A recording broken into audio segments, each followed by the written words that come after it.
What we gonna do right now is go back, way back. Give me your friend.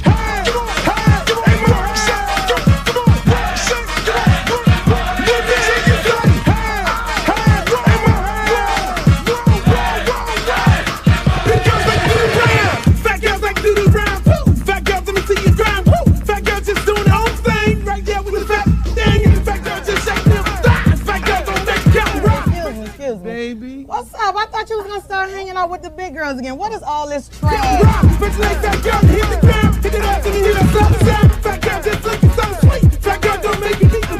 Fat girl just shake it, don't break. Big on, let me see you do a thing. Let go, let me see you touch the ground. Shake it out, take it off, back down. Drop me in the house, rock it out, back out. Work it, work it, work it, work it, big girl, big girl, big girl, work it, girl, work it, big girl, big girl, big girl, big girl, big girl, big girl, like you around. Fat girl keep going, don't quit. Fat girl just move the damn hip. Fat girl get down, don't stop. Fat girl wanna see the pop. Shake it, stop, fat girl, shake it fast. Fat girl, nigga wanna see that. Fat girl bounce like a pro. Fat girl don't know what you know. Fat girl shake till you rip through what? On the wet wet, hard part two. Looks and outs, y'all know the game. Fat girl don't have no shame. Shake that back, back to the beat. Fat girl shake it, jiggle like me. St. Louis, back to the top. Like I like to do the ride.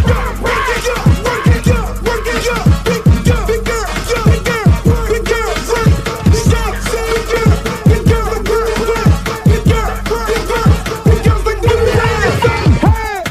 Hey, hey, more hey. Let me hear you say, hey, hey, more hey. Big girls like you around. Shake, work, shake, work, shake, work, shake, work, shake, shake, work, shake, shake, work, shake, work, shake, work, shake. To the ground, to the ground, to the ground, to the ground. I'm sick of this. Now I want to show y'all a real show with the big girls. Oh, fat girl, brought three. Can't hang with 106 beat. Fat girl, know the happen, no quit. Fat girl, run like you own it. Put your hands on your hips and grip it. Not new, I'm gonna look like it off now. Fat girl, bring the crew to top the climb. If not, I'ma pull the business down. Fat girl, bounce hot, stop tripping. If you do, get chicken and hot bitch. With a lot right, come to the night speed. I really shit, get the dead in the world team. But fat girl, show the boy a shot. Let me see if the fat or not. Don't put fat girl, y'all like the down. Let you out, let me see y'all do the rap.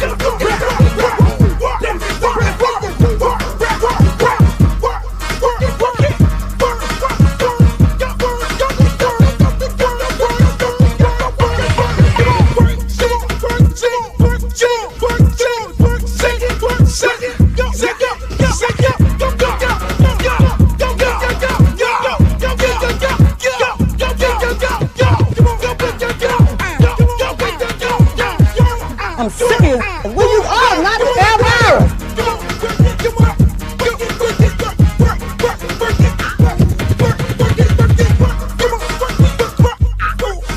Oh, not the Britney Spears. Hey, how you doing?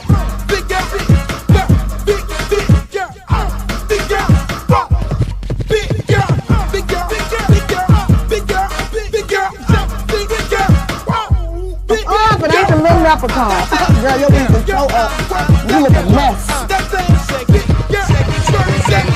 All about the big girls. What about the big girls? Big girl, work it, work it, work. Big girl, work it, work it, work. Big girl, you done suck all the fat off your ass. Yes, sir, buddy. Y'all shooting Uncle Luke for another edition of the Uncle Luke Show podcast. Y'all see them big girls shaking their ass. Y'all see them big girls. I have to play that video every time because I want you all to know that how much I love the big girls. I love the big girls. I love the fucking honeybees. Is that what they name? The honeybees? I love the honeybees. Give me the big girls. I did that video. You would think so many people got so much love for big girls that they would be playing that video, playing that song as a national anthem for the big girls. But they don't. They don't. They don't want to have anything with the big girl video. But again, I love all the big girls. I love you fucking big girls. But at the end of the day, I've never been with a big girl because I like them girls who shaped like a Coca-Cola bottle. I like them girls who shape. Let me find something here. Let me find a bottle that I like. This is the bottle that I like. The size of the girls. That's actually Luke rum. Y'all didn't never. You guys didn't never have opportunity to get some of this Luke rum. Luke rum, passion fruit. But all my girls are shaped like this. I make songs for the big girls, but I've never. You know, I told her, it was a big girl told me one time before, she was like, I was like, sweetheart, I like skinny bitches. I don't like the big girls.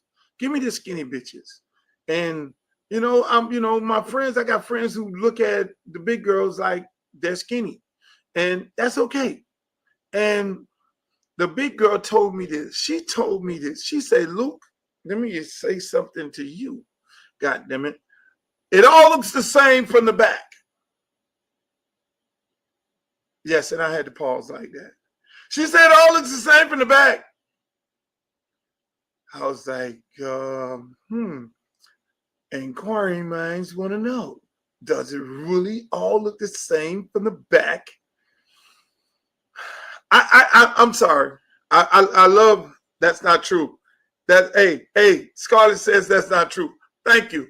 Because I like the little petite girls. I mean, don't shoot me. We all have our choice.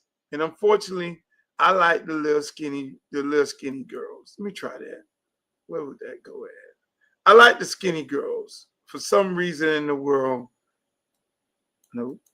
What am I doing? Yeah, I don't want to do that. And I end up with skinny girls. But that's here nor there. We got a big show today, ladies and gentlemen. I got my girl D Love. She's going to join us again tonight. I like D because all the men like D.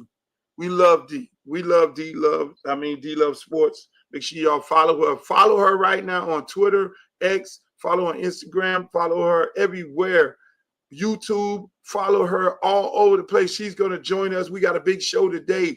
We have a big fucking show. We're going to talk about Kevin Stefanski and him not announcing Deion Sanders as QB number 2. We're going to talk about Jasmine Crockett and the governmental shutdown, Donald Trump, all that, and some more. Nicki Minaj, Cardi B. Nicki Minaj, Cardi B. The battle between Nicki Minaj and Cardi B, that's going to be an epic conversation. Listen. We got some great news from Colin Kaepernick, and it's going to be a great show today. It's going to be an epic show. It's going to be crazy. So I hope y'all hang in there with me. Hang in there with us because we're going to get through this motherfucker here real good because it's going to be dynamite. What I want you to do, like, share, and subscribe right now. Retweet this motherfucker if you're on Twitter. Let people know on YouTube. Share it because it's going to be good. You don't get this kind of good shit from nobody else. Because I keep it 100. Unfortunately, I don't have any sponsors that I got to be quiet about because I'm only sponsored by Luke Records. Make sure y'all go to the website and cop you some Luke gear. You got the jackets. You got the sweaters. Ladies, we got shit on there for you all. And you got the bandanas, which is something I'm going to have to address real soon because Ruben Baines and Mezzador is playing out of their fucking mind along with Malachi Tony. And I'm going to have to bring the bandana for University of Miami back out. It's been in retirement because there was nobody worthy of wearing a bandana.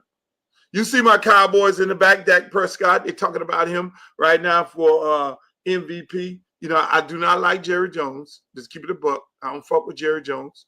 But in the meantime, let's get into it, people. Let's get into it. Let me bring my homegirl, the one and only from the DMV, D Love Sports. D, how you doing? Why I can't hear you? Oh, there it is. There you go. You can hear me now. Why are you muted? My mic is very sensitive, so anytime I tap it, it mutes. It's very sensitive. Everything around, I think everything around beautiful women are sensitive. Really? Yeah, when men get around beautiful women, they get sensitive. Well, you didn't know that? You never noticed that? when men get around beautiful women, they get sensitive. They go to looking around, see if somebody looking at that beautiful girl that they're with, wherein they should have that problem because they have the girl, they have the woman right there. They get real sensitive. Everybody gets sensitive. The girls who like girls, they get sensitive too. Why are you looking at my girl like that? Oh my goodness. And that's the same thing in sports. All these men that go in your DM after the show and before the show, and they are sensitive. Okay. To the fact that I'm talking to you. I have the pleasure of talking to the beautiful D Love who knows sports. I appreciate that intro. I don't think nobody's saying nothing to me about nothing and you in the DMs about me. So I love the intro though. It feels good. That's a beautiful thing. That as long as you feel good, that's all that matters. Well, it's a lot going on today. Yes, it is. It's a lot going on. Since the last time we talked, it seems like yesterday, but a lot has gone on since. Do you find that every day it's just shit just goes on and on and on? Things that, I mean, you've been covering sports for many, many years. Yeah. Things that go on today, do you consider it as clickbait or self-manufactured, or I mean, just keeping the shit going on? I mean, speaking of keeping the shit going on, like Cleveland Browns. I mean, we look at that. Speaking of ish, that is definitely some ish that keeps going on. Organization. Do they? I mean, it's like, it's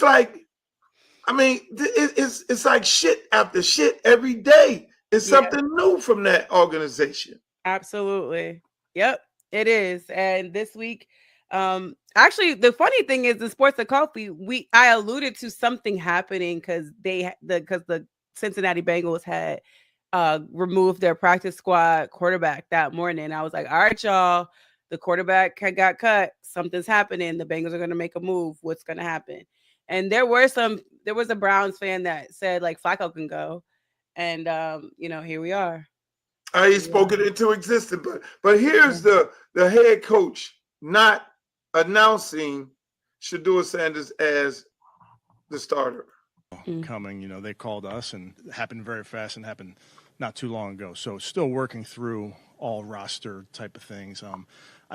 I always have to be mindful of our players and our players' development, and I want to make sure that I'm always doing what's best for our players and of course our team. But with young players, I'm always thinking about last week making the change to Dylan. You have to think long and hard about that, because these are young players that you're so invested in their development. So I'll let the week play out, make a decision later on that.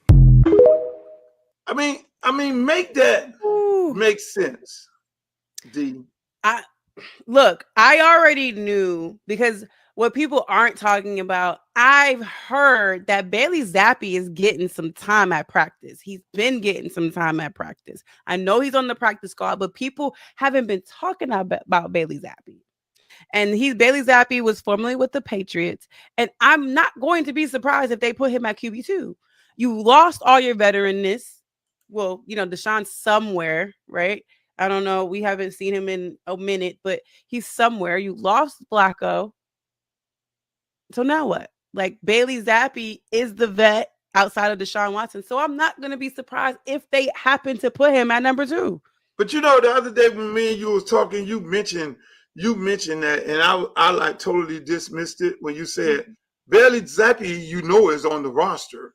And I was like, man, everybody think about no fucking Bailey Zappi. I'm just like sitting there like, okay, that's D talking. And then all of a sudden, now the conversation is, if this guy don't want to name Shedeur as the QB2, then that means he's getting ready to name Zappi as QB2 and just say, fuck Shedeur. Why wouldn't they just trade Shedeur, in your opinion? I don't know. Sorry, I dropped the phone. But I don't know. And then the other thing is, there have been rumors circling around that Deshaun Watson may be ahead of schedule or may have some way of making it back. So you'll see in the upcoming weeks if his window opens up for him being available. So we'll see there. So that could have something to do with it too. But I'm not going to sit up here and act like I can make sense of what Cleveland does, because I cannot. I don't even want Shador to be quarterback number 42 since 1999. I don't want that for him. I really don't. I want him out of the organization, and I don't know why they won't trade him. But he's clickbait. People are paying attention. People are all in to see what has going to happen with Shador, regardless of how you feel about the organization. Because you heard what Coach Prime said. What did Coach Prime say? He don't give a darn about the Browns. Hold on, I got a clip. Yeah, I'm sure you do. I don't give a damn about the Browns at all. I do love me some Deion Sanders. Hey, you ain't know. I saw that on there. Yeah. When you post that, I was like, this girl crazy. And that's what Prime said. Speaking of Coach Prime, just went through a successful surgery with his blood clots. He announced on Saturday that he had blood clots, and he went in, got the clots done. And then this fucking goat is back at practice today. Oh my gosh. Running around like a chicken with his neck cut off. I'm like, dude is in there getting a surgery. He got his girlfriend, little pretty girlfriend in there. He got his son. He got everybody on FaceTime. Shout out to Pac-Man. From 1,000 different numbers that I got on this dude. Shouts out to Coach Brian. I love you. And he gets the surgery, and he goes in and goes to practice. Can you imagine that? I can't. I was like, what was he doing? Because I don't know what happens during this particular surgery, so I can't speak to like what happens and the downtime you're supposed to have. But him going to practice, like, is he walking around in practice in a wheelchair? Like, what is he doing? No, he's walking around. He's in the middle of the field. Sit down. Like, tell that man to sit down somewhere. In practice, like full-fledged practice. I'm sitting up there looking at him like, this man here. Yeah. This man here. I mean, he ain't gonna sit down, but that's just him. That's that, we call it, that's that Florida boy shit. We kind of built different. We don't lay down under no circumstances. You're gonna have to put us in the grave. When we lay down, we dead. Yeah. When we lay down, we dead. We ain't gonna stop until the bus out. It's a great example as a coach. It's a great example as a coach, because like, if I've gone through this and I'm showing up, why can't you show up? So it's great as a coach for those guys in the locker room to be like, well, look, Coach Prime dealing with this, that, and the third. Like, what's my excuse? So there's no excuse. Yeah, it's great for the locker room. Speaking of coaches, I'm gonna play this and then tell me how you feel. And we can't let it happen moving forward. I already know. You don't even have to show the beginning, because I have feelings about this. We've got into it as this morning about and didn't feel great about it, honestly. And so in the team meeting, I addressed it.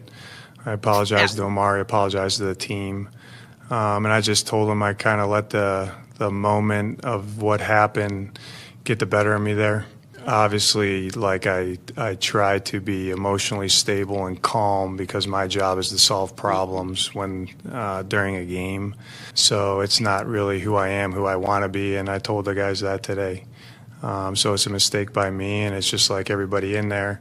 Everybody made some type of mistake yesterday, which is culminates to why we didn't win the game, and we can't let it happen moving forward. Let me just say this. It's a grown-ass fucking man. Those are men out there. In high school, we have a tendency of touching up players, and on the park, there's no touching up players, because then that's abuse. We've seen many coaches put their hands on players. We've seen many coaches get in players' face. We've seen many coaches get in the face of other coaches on the sideline. Some things are unacceptable.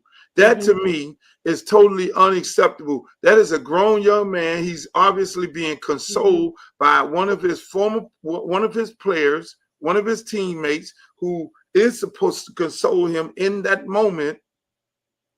And this fucking irate coach, who gets $100,000 fine from the league, goes and put his hands on that man. That should be fucking. That's that should be goddamn a charge. Mm-hmm. It should be a charge. But then the biggest issue that I have with this, D, and I'm gonna let you go off on it because I know you got your feelings about it.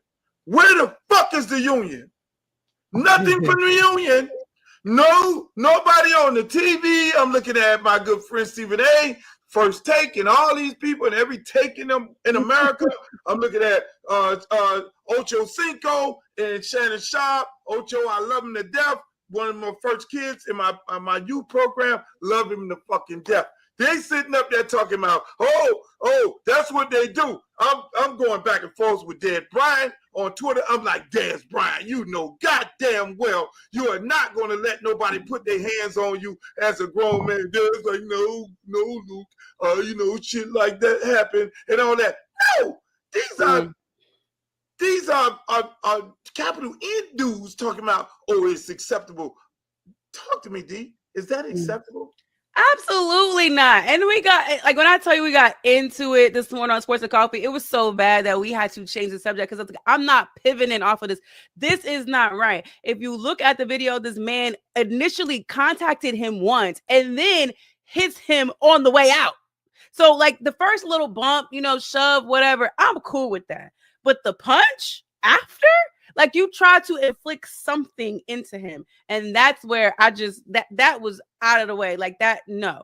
There is no grown man that can sit there and say he's not going to feel away about that type of punch. I don't care if you're in a freaking 10 outfit, 10 suit, and he hurts himself trying to hit you. No, your coach should not be doing that on the sidelines on national television. Like that is ridiculous. And if you condone it, like like you can yell, you can scream, you could call him out his name, but actually to physically punch him, no, absolutely not. That's unacceptable. Totally unacceptable. I'm sitting up here like saying to myself, okay, who does this shit? I mean, what player get punched? I've only seen fathers do that to their sons. Like I've seen fathers do that to their sons. I've never seen grown men do it to grown men. You know what I mean? Right. I've seen, and we have seen college coaches and coaches on different levels that put their hands on a player, and they get fired. They get suspended. That is an abuse charge. I mean, I know they ain't going to go to that extent, but my problem is, where the fuck is the union? $100,000 fine? That makes no sense. I mean, that's all. That's a slap on the wrist. I mean, Jerry Jones got fined $250,000 for flipping somebody off. He didn't touch nobody, but a head coach of a NFL professional team on national TV gets to beat his players and only get $100,000 fine. That's the craziest thing. But what makes it more crazy is these grown ass dudes, most of them are friends online, talking about it's acceptable. No fucking way in the world nobody gonna punch Chad Johnson. Chad Johnson is from my hood. I know him. No coach is gonna put hands on him, slap him, punch him in the chest like that. That ain't happening in Shannon Sharp. It's not happening in Shannon Sharp. You saw LeBron James and Stephen A. Smith in a Mexican standoff on the court at the Los Angeles Lakers game, getting ready to go to blows. And if one would have touched the other one, you think you gonna tell me, oh, I wouldn't have hit LeBron James? That's some bullshit. Yeah. And I know where Dez, I know where you're from, Dez. You are not from Pleasantville. You are not from that place out there in Dallas where you're not from Frisco. You are not from Frisco, Dez Bryant. Under no circumstance. You are from the motherfucking hood of goddamn motherfucking Dallas. And we know you put hands on me, I'm going to put hands back on you. It's just as simple as that. And then we can call it, well, it was initial reaction. It's what it was. So nobody going to put hands on D-Love. If somebody, it's going to be an automatic reaction of retaliation, right or wrong, D? Yeah, like I just could see my reflexes, like unknowingly, like, you punching me? Like the man, I mean, he might have been in shock. Like, yo, did he really just punch me? Because like he probably just, I know emotions were high in that moment because he already feels bad. He's being consoled by his teammates, so he probably was just shocked that it happened to begin with. But man, even James Harrison and was Joe Hayden, they have a show. I love them, by the way. They reacted. James Harrison was like, "No, you're gonna have to like pull me up off of him because you gotta go home to your kids and your wife and your family, knowing that this man punched you, and you want me to wash the dishes? That man just punched you. That man just punched. Oh, we go to school. Hey, drop your kids off to school. Yeah, man, go punch your daddy in the mouth.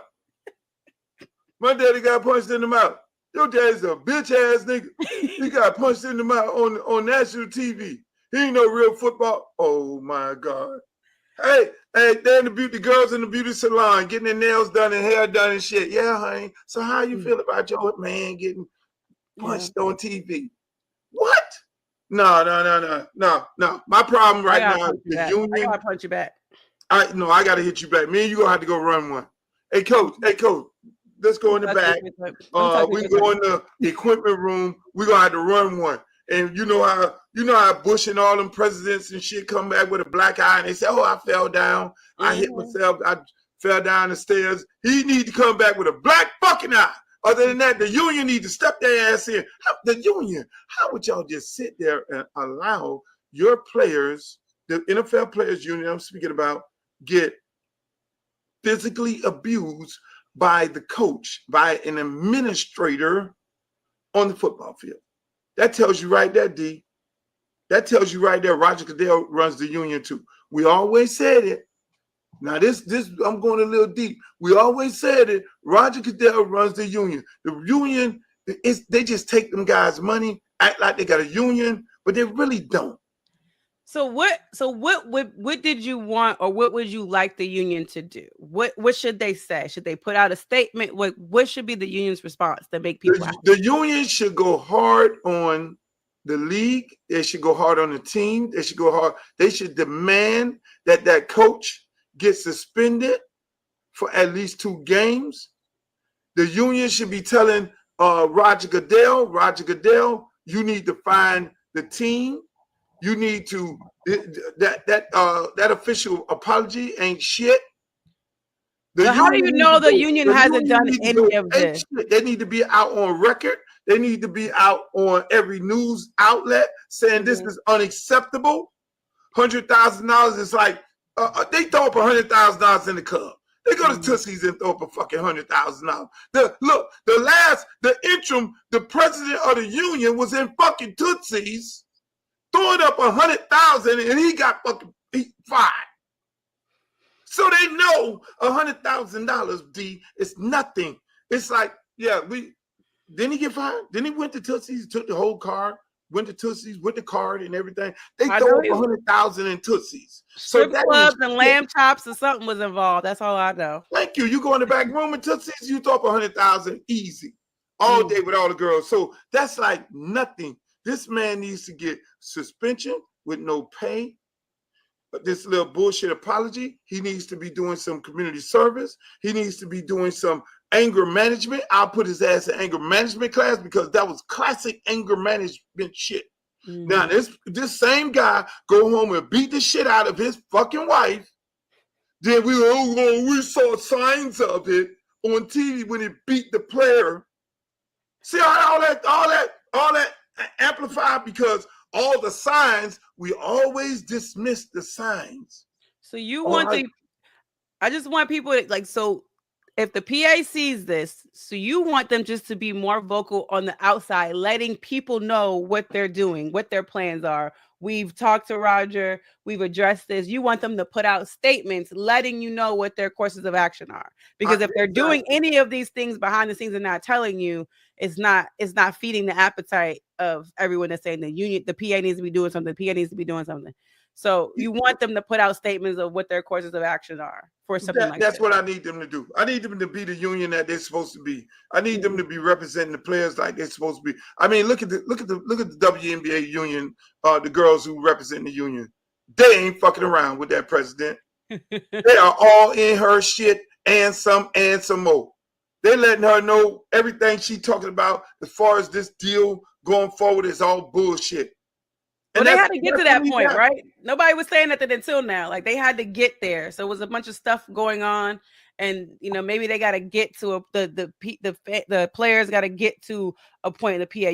James Harrison is always saying something about it, like why y'all not finding what's his name, the owner you don't like, Jerry. Why y'all not finding Jerry? Because if I stuck my middle finger up, it's a fine for me, and then a fine followed. But so.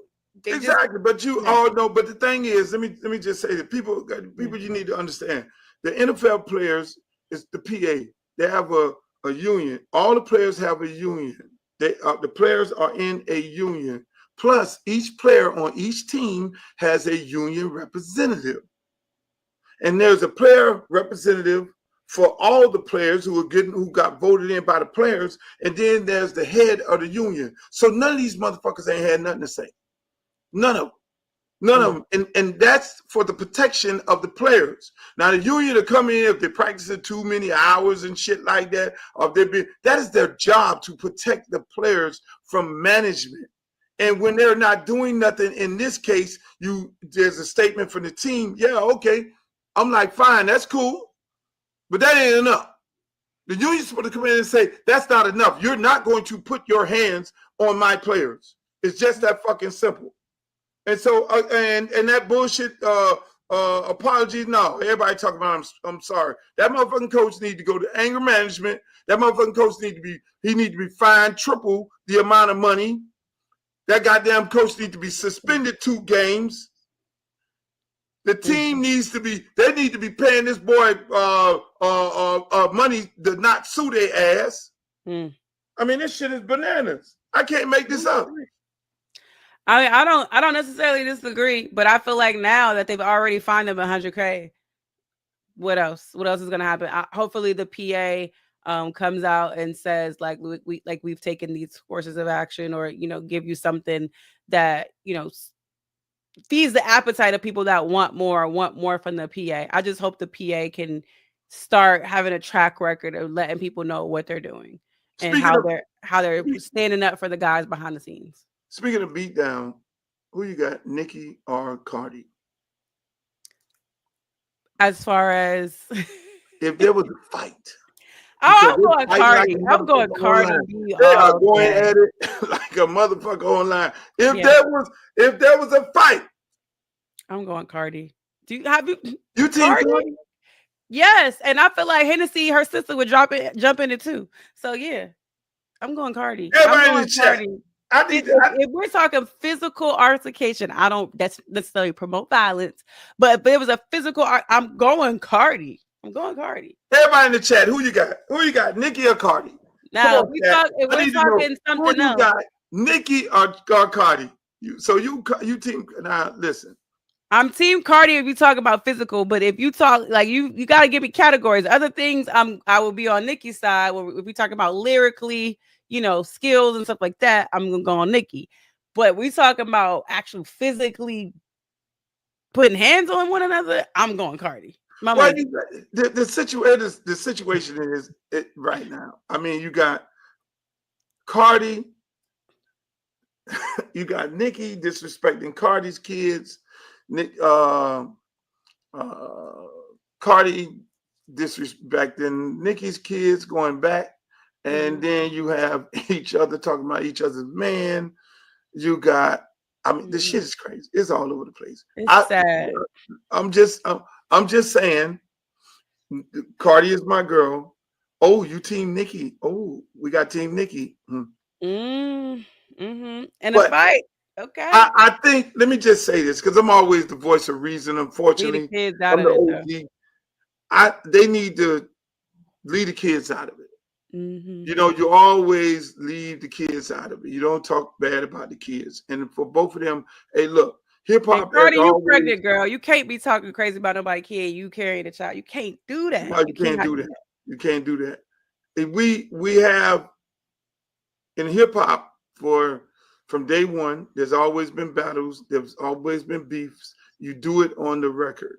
You know, there's, I mean, you name it. I can name 1,000 disc records, and that's been going on from the test of time. You do that shit on the record. I mean, but you leave the kids out, you leave the family members out, leave mommy and all them. You know, I know it's a contact sport, but when you get to that point where you got to start talking about other people's kids, that is a no-no. You know, hey, look, battle, talk your shit on the records. Don't let it get physical. Don't let it go. I'm gonna come to your house. Like I know, shit. Cardi was going at it with some other girl. Told her, "Look, bitch, where you at? You got." Hey, I really think Cardi will beat up all the girls in hip hop except Trina. I really do. She's not. That would be on some next level Thriller Manila Rumble in the Jungle right there. Because that Trina, I know where she from. So I already know, but I don't promote violence as well. But the thing about it, and I'm gonna tell all the little rap girls, when you worked in the strip club, when you were a dancer, Cardi, like my girl Cardi, you had to. Some nights you got to fight for that motherfucking money. Cardi, your respect, your customers, your clients, whatever, like. It's a game. It's a low down dirty game up in them clubs now. I mean, hey, I love Cardi. I love both of those girls. I hope they get that shit together. And shouts out to Cardi. Go get an album. Go love it. I love it. I love what song you like on there? I like the Bodega Baddie. I like Check Please. And sometimes I don't be paying attention to the names, but there's some stuff on there that I listen to all the time. And some of it I don't even know the names of it. But she has one with a Janet Jackson sample. I like that. But Check Please and Bodega Baddie. I love that one. Bodega Baddie. I gotta go find that song and play it next time we come on here. But speaking of fights, I mean, it seems like everybody in the fucking world fighting. This girl right here, she stays in the fight. Actually discussed that Marjorie was flipping on this because it seems like everything that is important, this child ain't read the bill and has no idea of what's going on. I don't understand why Georgia keeps sending her to D.C., but this is not the first time that she wasn't quite clear on what damage it was that her party was ushering in.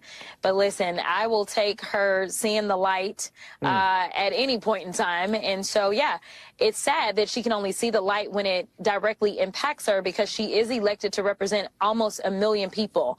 And so not listening to your constituents as they're calling and they're talking about their struggles, but then making it about your children, your adult children, because their premiums are going to go up.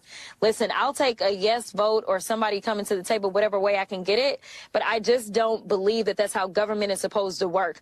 I don't have any children. When I am governing for the people that elected me. And I don't think that I should be looking at it and thinking, well, because this personally is going to impact me, then maybe I should flip how I feel about it. That's Jasmine Crockett talking about Marjorie. She called her bad body, bleach, blonde bitch, or whatever it was. And she flipped. Marjorie is a big time Trump lover. She flipped on Trump. Marjorie flipped. Marjorie said, look, I'm voting for this shit here. Y'all got to get it together because my insurance premium for my kids will go up 3 times if we don't vote on this package for this healthcare package. And along with, because that's part of the shutdown, what the Republicans are saying for the governmental shutdown, which is affecting you because you're a governmental worker, you know, and so everybody's like freaking out. And before Marjorie flipped, Marjorie said this, and Marjorie is a little colorful. You know, she's stone cold MAGA. Marjorie said, I'm not sick. I'm not ill. I don't have any issues. I don't have no problems. I'm healthy. I just want y'all to know, if they try to do me in, if one day Marjorie come up laid out, it was nothing wrong with me. Marjorie already preparing, because Marjorie asked for this. She already knows. She know how they go. She knows that. Look, you flipping on Orange Man, your ass get found missing. Mm-hmm. So again, now how is you working in the government? Mm-hmm. I don't know if you could speak on this being a governmental worker. How is this shutdown affecting you and some of your other friends? Well, the shutdown, I'll just explain it like this. There are people that are essential employees and they're still going to work. And when I say they're going to work, but there's still no idea of when they're actually going to get paid for the work that they're doing. So once that September 30th deadline hit, or, October 1st hit, you'll get paid for everything, that pay period prior to that, the 1st. But after the 1st, so we're on the 8th, right? So everyone working from the 1st to the 8th and beyond until the government opens back up. If you're going to work every single day, you don't know when you're getting paid until they open back up. And now there are things out there saying that people may not get back pay. I don't know. But there are people that are completely out of work, and there are people that are still commuting. Like when I'm talking commuting, gas, transit, food, clothing, daycare, dropping their kids off or having people watch their kids while they're still commuting back and forth to work, even though the government is shut down. So that's crazy. That's crazy, because I heard a report that some of the people, they had this big argument about whether or not the people were going to get paid back pay, mm-hmm. and whether it was some new legislation put in of these folks not getting back pay, which is crazy. I mean, right now, half of the airports are working with half staff in the air traffic controllers in some of these airports are shutting down. So, I mean, it is bad for business. I hope that these Democrats and these Republicans get their shit together and, start paying these people. I feel sorry.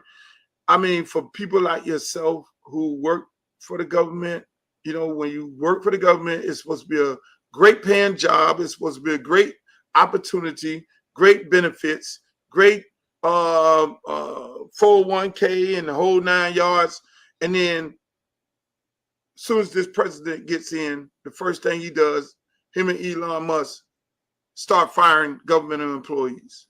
So, I mean, governmental employees in the last year, all y'all probably need shrinks. All y'all probably need some goddamn shrink, because y'all started off the year in this presidency not knowing whether you was gonna have a job. They fired everybody. First of all, they told you to come back to work. Then when you came back to work, then they gave you a letter saying your ass was fired. So you had to go through that. And some people survived that, and some people didn't survive it. Then they then start calling people back and say, oh, by the way, we fucked up. We shouldn't have fired you. You need to come on back and work, because you out there looking to try to find how you're going to make ends meet. And then now, fast forward to now, you got a governmental shutdown. They just, excuse my French, they just fucking the governmental workers.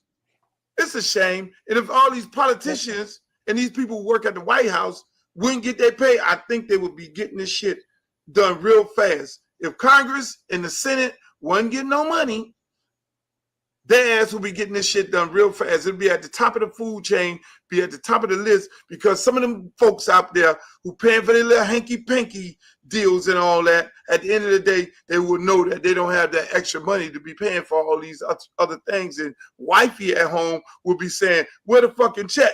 Y'all better get this shit done. Stay in there all night if you have to. But, I mean, it's amazing. Speaking of politics, on this show, we try to do sports, entertainment, and politics. There was a story that came out that Colin Kaepernick funded an independent autopsy on the young man who was hung. Yeah, I heard about that, and I'm so glad that he did that, because I feel like that family wasn't getting the answers that they deserved. No, and here's some of the things that the autopsy found, because they said the young man hung himself, and we don't do that. And we don't do that. And if you look at the tree, so they said the young man hung himself. We don't climb trees. What this independent autopsy that Colin Kaepernick funded showed that the belt he hung himself with was a belt 3 times the size of him. Mm-hmm. They didn't have that in the autopsy report. Then the first report didn't say anything about him having a hit in the back of his head. A blunt force, or was it? Yes, blunt force hit in the back of his head. Mm-hmm. So the Colin Kaepernick autopsy found that the young man had a hit in the back of his head. Then it was found that he had a heated discussion with some white students, some white people, about the Kirk shooting a couple days before. Mm. So they had a big dispute, big argument. Isn't that all motives? Ain't that what they call motives? I mean, they want to shove that up under. Thank God for Colin Kaepernick. You see things like this, and guys like this, they see things like this and they put it out there and they go after these people and they help these families find out the truth about the situation that they have going on with their kids. I mean, I can't say enough about Cap for doing that, for being a part of trying to make that, make that wrong right. And I mean, look, it's much appreciated. Yeah, that's so honorable, and I'm so thankful that his family has more answers, because settling for what they were giving them, you can't. I don't even know how they slept that night. It's crazy. I mean, we got so much going on in this world, from governmental shutdowns to military occupying cities and things like that. Thank God for football. Thank God for football. Sports is keeping me sane, y'all. It is keeping me sane.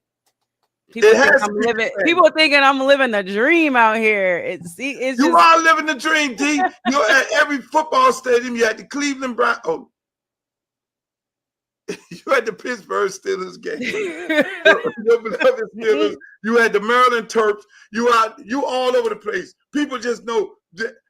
Are you a trust baby? Or do you have like a rich husband, rich boyfriend? Or you just got a bunch of money stacked up like dirty clothes? But speaking of sports, I have good friends. Did you see the intro of game day at the University of Miami? Check this out. The Ibis is the last to seek shelter. And Sebastian may be riding in on a Category 5 storm because Miami is gaining strength.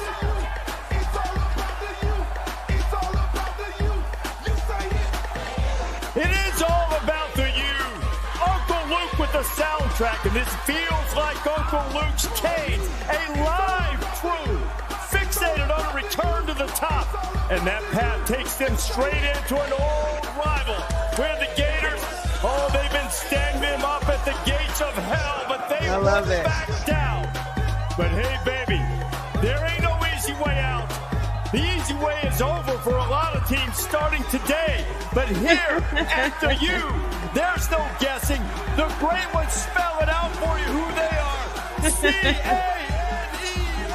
I say Miami, you say you. I love that they shouted you out. That's so dope. You see that? They should have had you out there performing. They played my song. That's dope.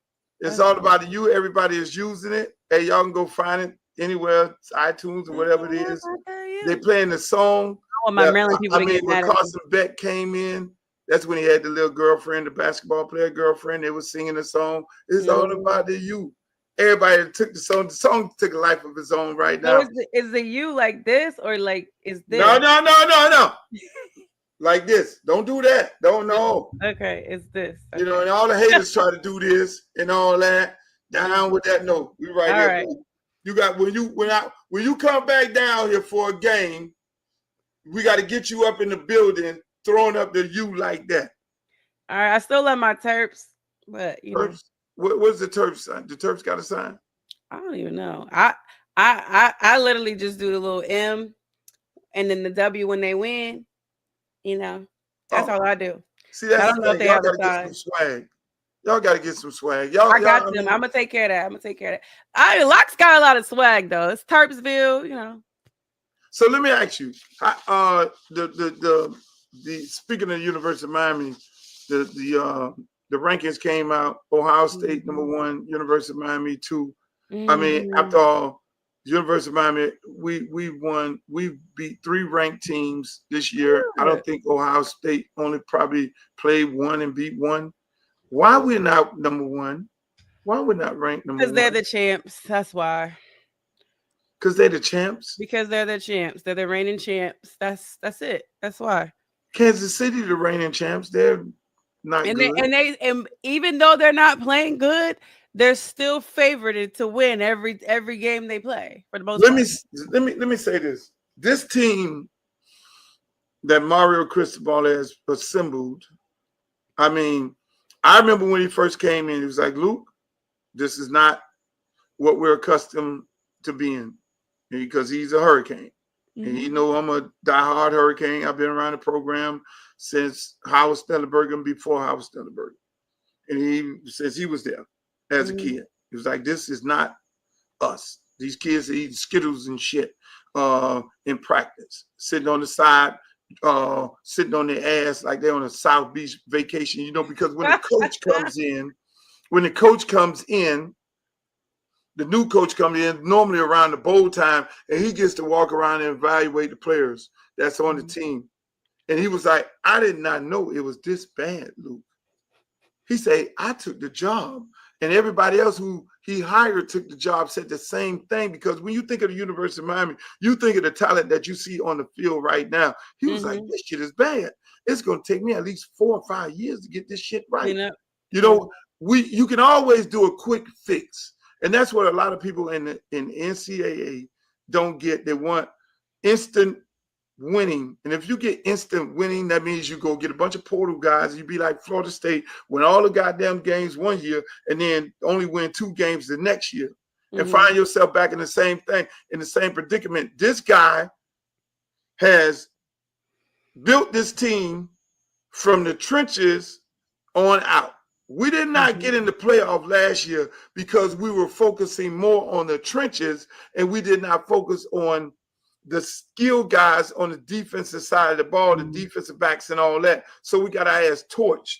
You see what I'm saying? And a lot of guys were in the wrong place, in the wrong position. He goes and get Helpman, this defensive coordinator from Minnesota, who was with his good friend, who was over at Rucker with, you know, Shiano. And Shiano stamped him and said, no, this dude knows shit, because he was Shiano's linebacker coach. He got a job over there. He's like, no, this dude is one of us. Shiano is one of us.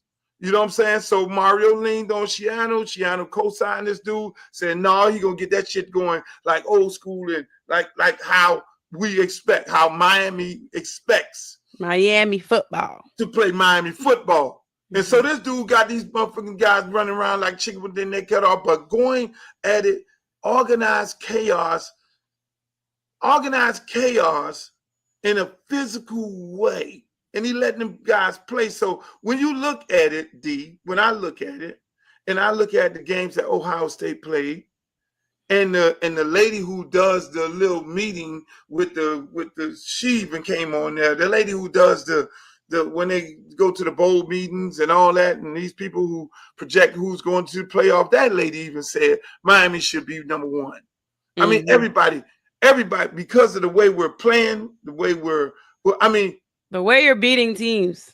We should have beat Florida State by 3 touchdowns. We did not score. He turned the volume down in the 4th quarter. Same thing with fucking Notre Dame. We turned the volume down in the 4th quarter. Did he take the starters out? Did he take back out, and did he take them out? He just started being conservative. Okay. They erased a 14-point lead. We up 14 points going in the 4th quarter. D, on these people. Everybody, we should have fucking mercy ruled all of them. We put South Florida to bed, beat them bad. We should have beat Florida. Same thing, same situation. And so if there is a flaw within our organization, and people are questioning certain, because when you're in Miami, they're gonna question some shit. It's that he's turning the volume down too quick. Just beat the brakes off these fucking people because you have that type of team. Don't get conservative in the fourth quarter. If we're up 28-14, just go ahead and finish them off. Be like Steve Spurrier. Run it up. Run it up. Speaking of football, how you feel about Arch Manning? Are you an Arch Honestly, Manning fan? I have not. Are you on that bandwagon? No, and I haven't, and I still can't even fully give you a thought of how I feel about him because I haven't had a chance to see him play. So I'm not one of those people that are just riding with him and saying he's great, he's this. I haven't seen Arch play. I've been at Maryland games, so I'm not gonna sit up here and be like, yeah, he sucks or this, because I'm gonna be real with you. I have not been able to really assess him playing football because typically they're playing the same time Maryland's playing. What your people on Sports and Coffee on your show, what they got to say about that? They have flipped. There has been someone that has flipped. There was someone that was extremely gung-ho on him as if he was going to be this Heisman sensation. He was coming out this year. He was going to be the top quarterback in the draft. And it has kind of gone very, very silent on Arch. They fell out the rankings as well as Penn State. So there's something to be said there. Because Alar, he was supposed to be one of them ones too. So yeah, a lot of them. Old boy over there at Clemson, they had him at the top of the food chain, and now everybody's talking about Carson Beck. Hey, Carson Beck then came up in and did what he had to do, and he's they said he wasn't one of them ones. That's what they said. He wasn't one of the ones that they when he left Georgia. He wasn't one of them ones. So. Exactly. Hey, look, D, man, I had fun. Can you tell people where to find you at? D Love Sports. D Love Sports on every platform. Come holla at me. I got a little bit of free time these days. So holla at me. I will be in at MetLife tomorrow night. So if anyone's at MetLife, what you doing in MetLife? It's Thursday Night Football, Eagles and Giants. So come holla at me. Hey, listen, it's a pleasure having you. I love you. You know your sports. Can't wait for you to come down here and hang out. If this government shutdown keeps happening, then I'm gonna have to fund your trips because I need to see you at all these different stadiums where you like to go at. And I'm gonna have to do that. You're gonna do a GoFundMe. Yeah, it's a Luke Fund. It's not gonna be a GoFund. It's gonna be a Luke Fund. Luke Fund. Trips because we need D at these places. We just can't have at these Maryland Terps games. But I know you love it. I know you love Coach Loxley. Shouts out to Coach Loxley. Shout out to my Terps, my nephews. I'm at auntie status. Look, I'm an auntie now. You Uncle Luke. I'm auntie status now. So shout out to my nephews. That's what's up. That's what's up. Hey, you guys, make sure y'all follow my girl D Love Sports all on Twitter, Instagram, TikTok, where she be hanging out there talking all that crazy shit. She just she had me laughing on TikTok and then YouTube. Make sure y'all follow D Love Sports. Thank you, young lady. I really appreciate having you. Come back again. I'll see you soon. Bye, y'all. Hey, look, man, this was a great fucking show. This was a fucking great show. We had D Love Sports. That girl is awesome. She knows her shit. She's from the DMV over there where Glow at, and she know her sports. I love it when a woman knows her sports, when she know her shit. And make sure y'all follow her. Make sure you also follow me on Twitter, Uncle Luke Real One. Follow me also on Instagram, Uncle Luke Real One. And I'm on YouTube. Uncle Luke TV. Go to YouTube, follow, like, share, and subscribe over there. Also on Facebook, Uncle Luke, my fan page. You know, I had fun tonight. I had a lot of fun. We covered a lot of things. We covered a lot. We're going to do the show Monday, Wednesdays, and Fridays. I'm back on the prowl. Like Trina say, I'm single again. I'm back on the prowl. I thought it was perfect. It's perfect. Hey, I'm going to have a special announcement. I'm going to have a very special announcement on Friday. A very special announcement because I'm putting together a team and we're going to do a big fucking podcast. This is going to be the best podcast of all podcasts. This is going to be the best one of all. I really want to tell y'all, but I'm not going to tell y'all. I'm not going to tell y'all because I'm going to team up with another person. And that other person you're going to love that other person because you already love him. See there? I said him. About to let the cat out of the bag. And when we do this show, we just going to shut the whole fucking internet down. We're going to blow up the whole system because the system is not going to be able to control both of us live on your podcast. It's going to be incredible. It's going to be epic, of all epic proportions. We're going to have top guests that come on, and we're going to keep it a buck, 100, 1,000. And then, ladies and gentlemen, let me just say this here. I'm going to start using some of the footage from my Luke Peep shows and freak shows, and I'm going to take some of the footage and some of the audio and introduce it to y'all because I have it here in the archives. You see all this nostalgia back here? I have interviews from Tupac. I've interviewed Biggie. I've interviewed Suge Knight. I've interviewed Akinelli. I have interviews from Aaron Hall. You know, they got this big thing on this VTV, and this one girl on there who's an ex-dancer doing all her talking. She can come on here. Y'all call her up. Y'all go to her shit. Y'all go to Miss Gloria's site or wherever she reside at and tell her, Luke invite you on here. You come on. We can talk. We can talk about our experience together, her as a dancer and dancing for me, one of my dancers. And I'm going to invite Freaky Red and all the rest of my other dancers on here, and we can have a real good conversation. Miss Gloria Blanche, you can come on here at any given time, baby, and we could talk about it. We can have a good conversation about what the fuck happened on tour with Uncle Luke. You don't have to go over there. You don't have to go to VTV or whatever the fuck his name is. The little white boy who always go look for broke down black artists and pay them $2,000 to then have them talk about people. You ain't got to go over there. But he never has white artists doing the same thing. He's profiting off of black people. That's Vlad TV. That's what he does. He profits off of broke down black artists who are doing bad. He calls them up, and he then offers them some $2,000 or some crazy shit like that to then bring them on, and he leads the interview into where he wants the interview to go to talk about individuals, and they feel like, oh yeah, if I talk about this guy right here, it's almost like this here. Hey, Susie, tell me about the bad relationship you had with Frank. And so that gives them the cue of, yeah, the bad relationship I had with Frank. Mind you, ain't had no bad relationship. He's leading them to say something negative with them thinking that if I say something negative, he's going to invite me back and give me another $2,000 because I'm fucking broke. That is what Vlad TV does, in my opinion. And that's not cool. Until he calls up my publicist, can I get Luke on Vlad? No, motherfucker.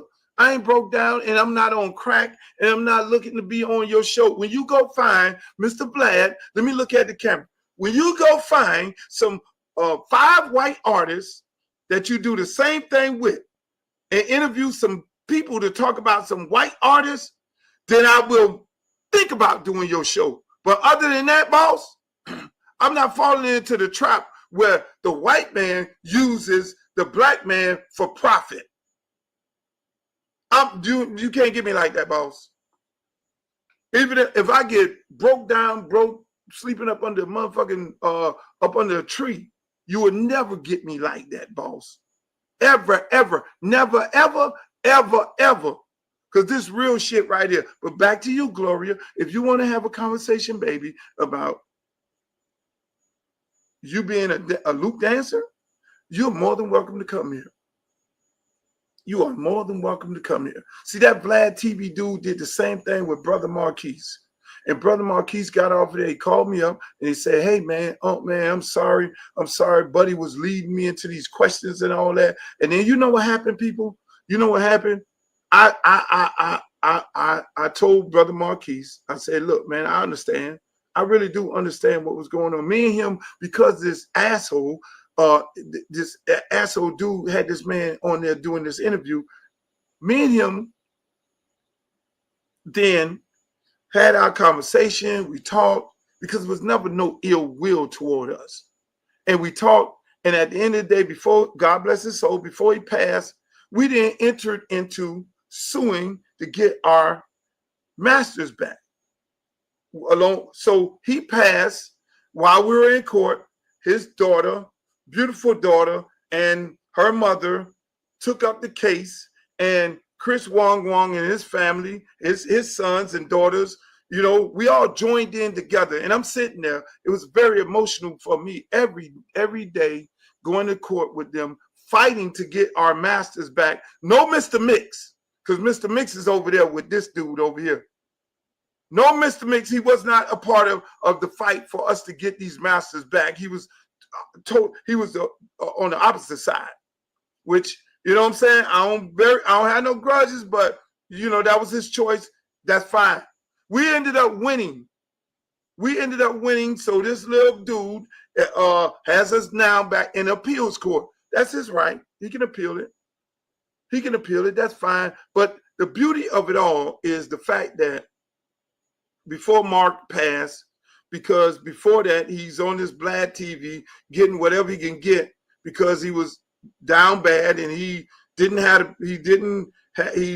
would never call me up and say, "Oh man, I need something," because he know I would give it to him. So he didn't want to do that. We had that conversation, bruh. I'm here all the time for you, bruh. And then we entered into this joint venture of getting our masters back. So we won the case. We're going to win the appeal, God willing, or we're going to win another appeal. And these kids, their kids are going to be able to profit off the work that their dads did. And that if there's anything in this world that I've ever done, this is right up there at the top, because not only are their kids going to be able to profit, my child is going to be able to profit as well, you know, because at some point I'll be out of here too. We all, you know, one thing, we got a straight ticket to heaven, or you either going to hell. And that's generational wealth passed down to our kids because of the work we've done. This man has been profiting off of our work for too many years. For too many years.